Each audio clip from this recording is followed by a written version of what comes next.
English सीखने की इस जर्नी के अंदर आप सभी का स्वागत है। यहाँ पर हम इंग्लिश आर्टिकल्स और स्टोरीज को हिंदी में ट्रांसलेट करते हैं। वर्ड बाय वर्ड ट्रांसलेशन रहता है, जिससे आपकी इंग्लिश जो है वो इम्प्रूव होती है। आज का जो टॉपिक है वो है महर्षि पतंजलि के बारे में। तो इनके बारे में हम पढ़ेंगे। उससे पहले ये हमारी स्टोरी बुक है। यदि आप डेली इंग्लिश की प्रैक्टिस कर रहे हैं तो स्टोरीज पढ़िए। इसमें 107 कहानियाँ और उनके वर्ड मीनिंग्स दिए गए हैं। अमेजन एंड फ्लिपकार्ट पर मिल जाएगी। चलिए देखते हैं। महर्षि लिखा गया है, लेकिन जब इसको हिंदी में पढ़ा जाता है तो महर्षि पढ़ा जाता है। पतंजलि, पतंजलि। डू योगा यानी कि योग करें, योगा करें। स्टे हेल्दी, स्वस्थ रहें। स्टे मतलब रहना, हेल्दी मतलब स्वस्थ, तो स्वस्थ रहें। तो ये एक स्लोगन भी रहता है कि योग करें, स्वस्थ रहें, तो वही है। Do yoga, stay healthy. Around 150 years before the common era. Around यानी कि लगभग बताने के लिए, 150 ईयर्स 150 साल, बिफोर यानी कि पहले। तो 150 साल पहले the common era. Common era से, कॉमन एरा किसको कहते हैं? जैसे ये टाइमलाइन है आपकी, और यहाँ पर आज के टाइम पे कितना चल रहा है? 2026 चल रही है आज। तो ये कभी ये जीरो भी रही होगी, 0 1 2 3 करके। तो यहाँ पे जब जीरो थी तो ईसा मसीह का जन्म हुआ था, ऐसा माना जाता है। और इससे पहले का जो इरा होता है वो बिफोर हो गया, यानी कि जीरो से बिफोर 150 ईयर्स। ठीक है। तब the great सेग Maharshi Patanjali appeared in the Patanjali lineage. तो 150 साल पहले कॉमन इरा के जो महान जो ऋषि हैं, सेक का मतलब भी ऋषि होता है, जो महान ऋषि हैं उनका नाम लिखा है महर्षि पतंजलि। अपीयर्ड मतलब प्रकट हुए, इन द पतंजलि लाइनेज यानी कि जो पतंजलि की जो वंशावली है या वंश परंपरा है उसके अंदर जो है वो अपीयर हुए, यानी कि वहाँ से जो है वो शुरू हुई पतंजलि की वंशावली। According to traditional belief, according to यानी कि के अनुसार, ट्रेडिशनल पारंपरिक, बिलीफ मान्यता यानी कि जो पारंपरिक मान्यताएं हैं उनके अनुसार, ही वॉज बोर्न इन गोनार्ड। तो उनका जन्म जो है वो गोनार्ड में हुआ। गोनार्ड एक जगह का नाम है, also known as Gond. It is said that he descended. तो ये कहा जाता है, इट इज सेड, ये कहा जाता है, ही डिसेंडेड, कि डिसेंड का मतलब होता है कि नीचे गिरना। ठीक है, फॉल आप बोल सकते हो। तो डिसेंडेड यानी कि वो जो है वो नीचे उतरे, फ्रॉम द हेवंस यानी कि स्वर्ग से जो है वो नीचे उतरे। हेवंस स्वर्ग, स्वर्ग से नीचे उतरे। In the form of a tiny serpent, in the form of यानी कि के रूप में, अ टाइनी सरपेंट यानी कि एक छोटे सरपेंट, सांप हो गया, सर्प आप जिसको हिंदी में बोलते, तो सांप के रूप में जो है वो नीचे उतरे। Into the folded hands of his mother Gonika.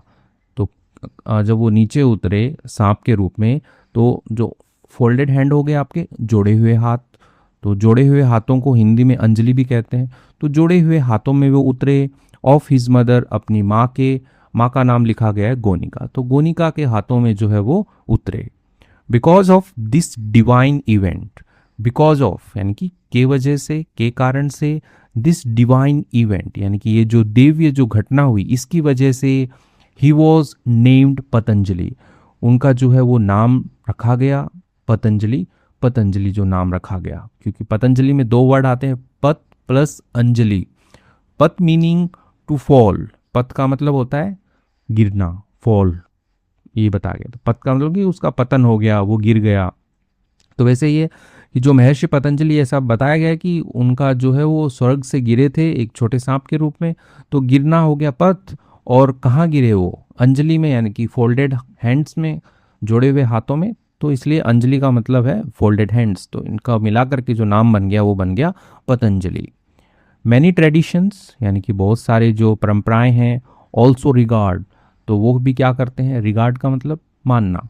तो वो मानते हैं Maharshi Patanjali as an incarnation of Sheshnag. तो महर्षि पतंजलि क्या है? एज के रूप में, एन इनकारनेशन, इनकारनेशन हो गया अवतार, जैसे भगवान के अवतार होते हैं वैसे ही। तो जो शेषनाग हैं उनके अवतार के रूप में जो है इन्हें माना जाता है बहुत सारी परंपराओं के अंदर। तो 2 जो है ट्रेडिशनल बिलीफ हैं कि ऊपर से उतरे थे, और दूसरा है कि शेषनाग के रूप में इन्हें, उनका अवतार माना जाता है। महर्षि Patanjali gifted the world one of the most important scriptures. तो महर्षि पतंजलि जो हैं गिफ्टेड, उन्होंने प्रदान किए, गिफ्ट का मतलब होता है उपहार देना, प्रदान करना, तो उन्होंने उपहार दिया द वर्ल्ड, दुनिया को, one of the most important scriptures. Scriptures हो गए धर्म ग्रंथ, तो स्क्रिप्चर्स लिखा है धर्म ग्रंथों में से महत्वपूर्ण जो भी धर्म ग्रंथ हैं उनमें से एक जो है वो उन्होंने गिफ्ट किया, दिया, नॉन एज द योग सूत्रा। योगा सूत्रा लिखा है, योग सूत्र, तो योगा सूत्राज लिखा है, इसको जब हिंदी में पढ़ेंगे तो योग सूत्र हो जाएगा, तो जाना जाता है योग सूत्र के नाम से। द सैक्रेड, सैक्रेड का मतलब हो गया पवित्र, यानी कि दिस सैक्रेड यानी कि है पवित्र, टेक्स्ट एक्सप्लेन्स यानी कि टेक्स्ट का मतलब लिखा होता है, जो लिखा हुआ जो उन्होंने सूत्र दिया है, जो भी बुक दी है उन्होंने, उसकी बात हो रही है कि वो क्या करती है, वो एक्सप्लेन करती है, वो बताती है the complete path of yogic practice, यानी कि जो पूरा का पूरा जो पाथ है, रास्ता जो है किस चीज़ का, योगिक प्रैक्टिस यानी कि योग संबंधी जो अभ्यास है उसका। तो ये पूरा का पूरा पाथ जो है वो बताते हैं कि योग कहाँ से शुरू होते हैं, कैसे करने हैं, सब कुछ बताता है। एंड और कंटेन्स 195 सूत्रास डिवाइडेड इनटू 4 चैप्टर्स। और ये क्या करता है, कंटेन का मतलब रखना, सम्मिलित रखना, अपने पास रखना। तो वो जो बुक है उसके अंदर क्या है, 195 सूत्रास हैं, सूत्र हैं, डिवाइडेड विभाजित किए गए, इनटू 4 चैप्टर्स, 4 अध्यायों के अंदर विभाजित किए हुए 195 सूत्र हैं। समाधि पाद, पादा लिखा है, पाद हो गया, साधना पादा और विभूति पादा एंड केवल्य पादा। तो ये 4 जो हैं इनके चैप्टर्स हैं, उनके अंदर 195 सूत्रास लिखे गए हैं, समाधि पाद, साधना पाद, विभूति पाद और केवल्य पाद। तो ये 4 हैं। At the heart of these teachings is अष्टांग योगा। तो एट द हार्ट हो गया दिल में, या फिर कोई चीज़ है उसके बीच में कोई चीज़ हो, केंद्र में कोई चीज़ हो, उसके लिए हम यूज़ करते हैं एट द हार्ट। तो at the heart of these teachings यानी कि जो शिक्षाएं दी गई इनके बीच में, इनके केंद्र में इज है अष्टांग योगा, अष्टांग योग है। Meaning the 8 limbs of yoga. तो उसका मतलब क्या है, जो अष्टांग योग है इसका मतलब है कि 8 लिम्ब, ठीक है, बी साइलेंट होता है, लिम्ब होता है, अंग होता है, लिम्स अंगों, तो 8 अंगों का योगा, यानी कि 8 उसके अंदर भाग बताए गए हैं, 8 अंग उसके बताए गए हैं। अष्टांग योग नाम से ही पता लग रहा है, अष्टांग है, 8 योग हैं, तो 8 योगों का जो है वो मतलब है, उसका 8 अंग हैं उस योगा के।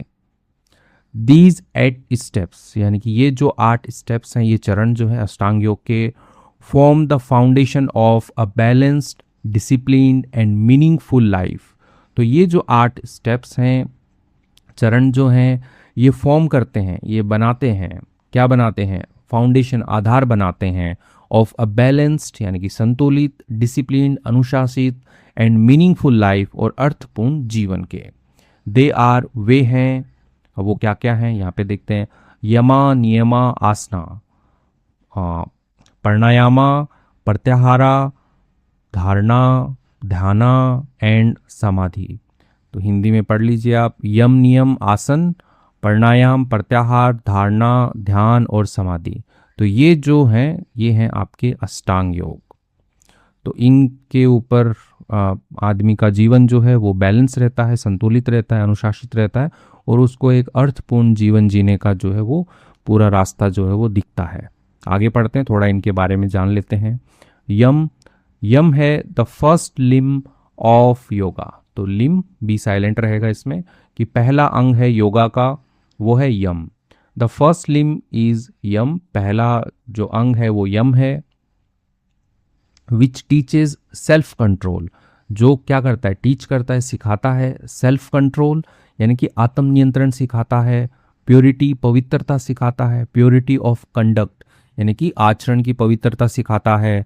यम helps a person overcome negative tendencies, yama जो है वो मदद करता है एक व्यक्ति की ओवरकम, ओवरकम हो गया काबू पाने पर, किस पर काबू पाने पर, नेगेटिव टेंडेंसीज यानी कि जो नकारात्मक जो प्रवृत्तियां होती हैं उन पर काबू पाने पर यम जो है वो मदद करता है।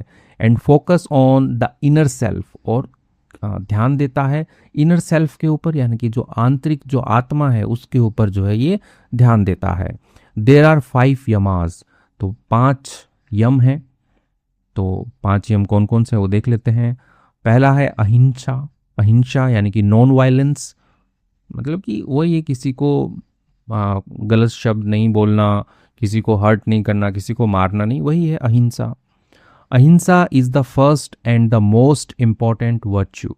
तो अहिंसा क्या है, पहला और सबसे महत्वपूर्ण, द मोस्ट इम्पॉर्टेंट सबसे महत्वपूर्ण वर्च्यू है, सद्गुण है, ये होना ही चाहिए।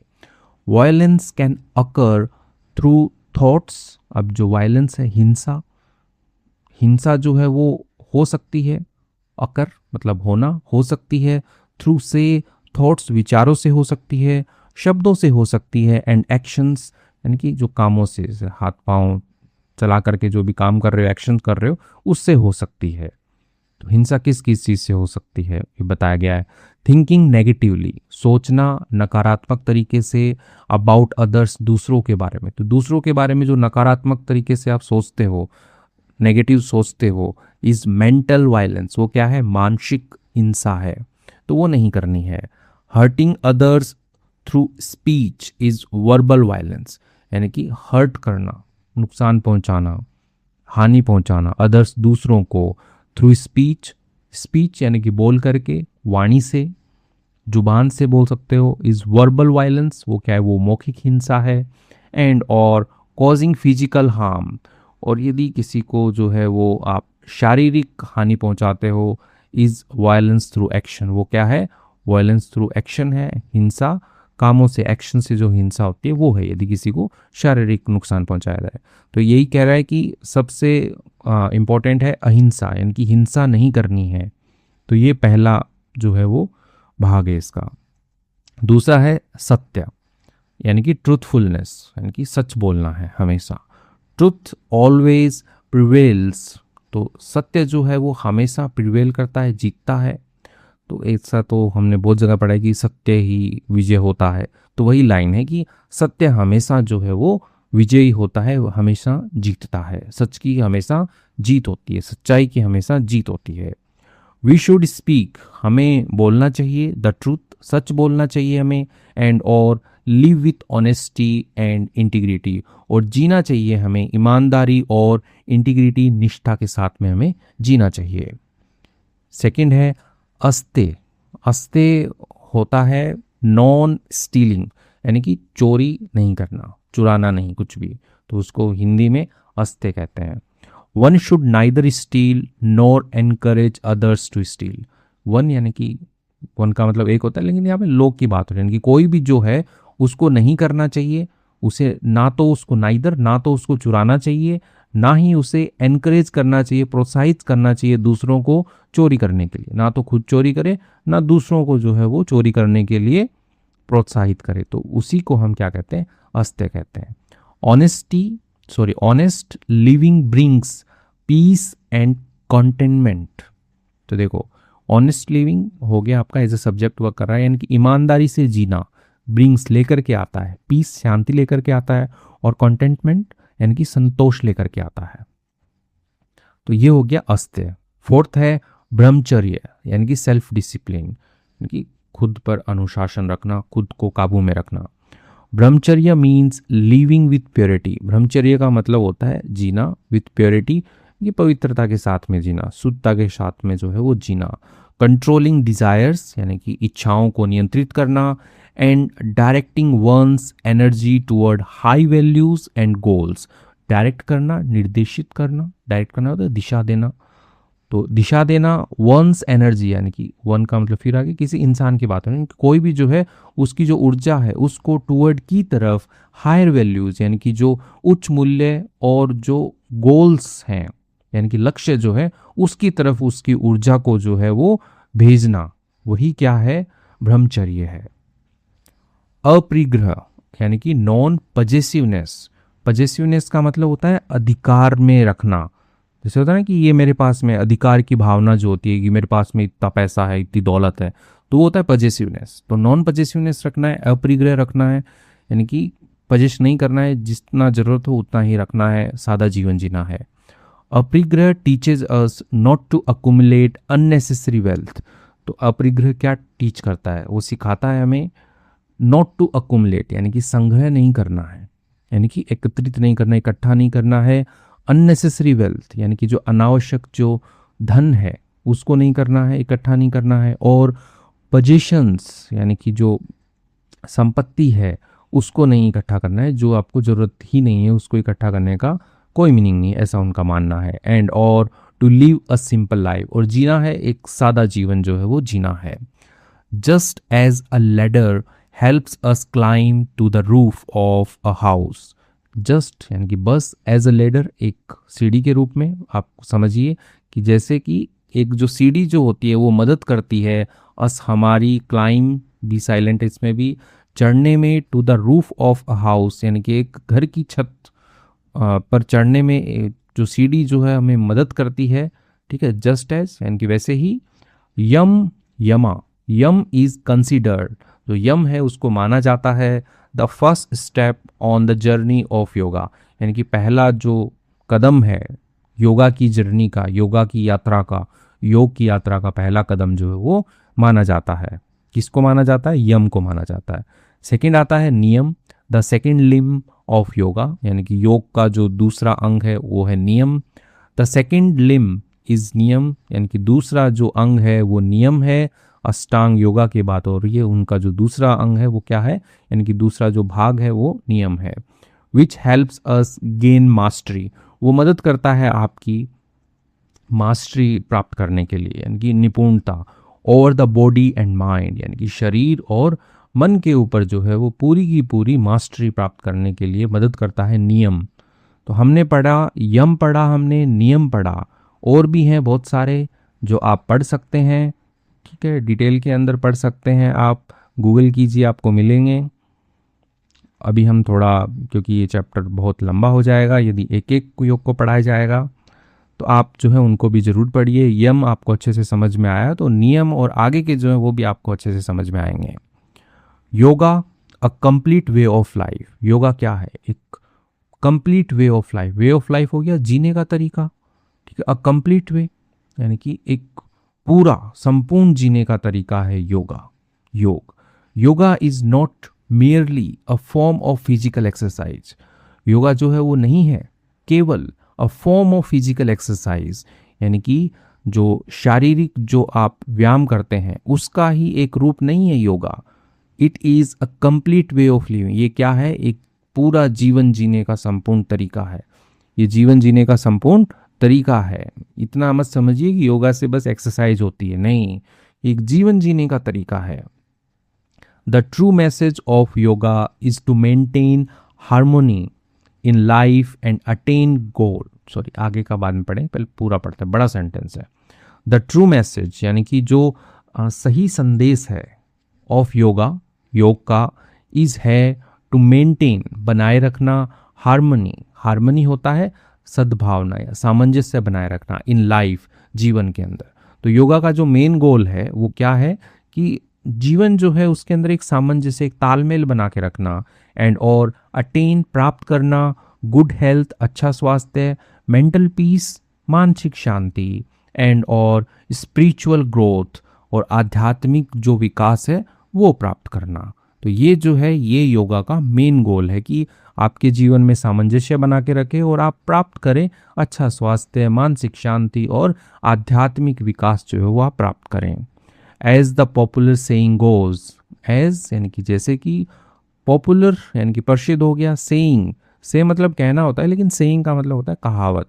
तो एक ये प्रसिद्ध कहावत जो है, गोज यानी कि कही जाती है, गो का मतलब जाना होता है, लेकिन यहाँ पे कही जाने का मीनिंग आएगा कि एक प्रसिद्ध कहावत कही जाती है, डू योगा, योगा करें, स्टे हेल्दी, स्वस्थ रहें। तो यही है, योगा कीजिए और स्वस्थ रहिए और इसके बारे में पढ़िए। तो ये एक हमारे सब्सक्राइबर ने रिक्वेस्ट किया था कि एक हम महर्षि पतंजलि और योगा के ऊपर हम कुछ आर्टिकल लेके आए, तो उनकी फरमाइश पे ये लेके आया गया। आप बताइए आपको ये कैसा लगा, अच्छा लगा है तो प्लीज़ लाइक कीजिएगा, चैनल पे नए हैं तो सब्सक्राइब ज़रूर कर लीजिए। यहाँ पर हम ऐसे ही वीडियोस लेकर के आते हैं, और आप हमें रिक्वेस्ट भी कर सकते हैं कि किस टाइप के आपको वीडियोस और चाहिए, तो थोड़ा डिटेल में देंगे तो हम बना भी देंगे। आइए कुछ वर्ड मीनिंग्स देख लेते हैं। महर्षि मतलब महान ऋषि होता है। अ ग्रेट सेग और सेंट, तो यानी कि महान ऋषि या संत जो हैं उसको महर्षि कहा जाते हैं।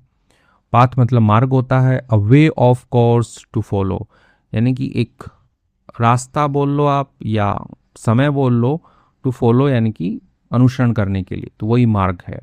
अपीयर्ड मतलब प्रकट हुआ। केम इन टू साइट और एग्जिस्टेंस, यानी कि नज़र में आना, दृष्टि में आना और अस्तित्व में आना, तो उसको हम क्या कहते हैं, अपीयर्ड, प्रकट हुआ। कि लीनिएज या लाइनेज भी पढ़ते हैं। वंश परंपरा, अ लाइन ऑफ एंसेस्टर्स और डिसेंडेंट्स, तो एंसेस्टर्स यानी कि जो पूर्वज हैं और डिसेंडेंट्स जो वंशज हैं, यानी कि इंसान यहाँ पे है तो इसके जो पहले के हैं पापा दादा उनके परदादा, तो वो सारे के सारे क्या हो गए, एंसेस्टर्स हो गए। और इंसान के जो नीचे की जनरेशन है, बेटा पोता नाता नाती, तो वो सारे क्या हो गए, डिसेंडेंट्स हो गए। ट्रेडिशनल मतलब होता है पारंपरिक, इनकी related to old customs and believes, यानी कि जो संबंधित होता है पुराने रिवाजों से, रीति रिवाजों से और बिलीव्स मान्यताओं से, तो वो ट्रेडिशनल है।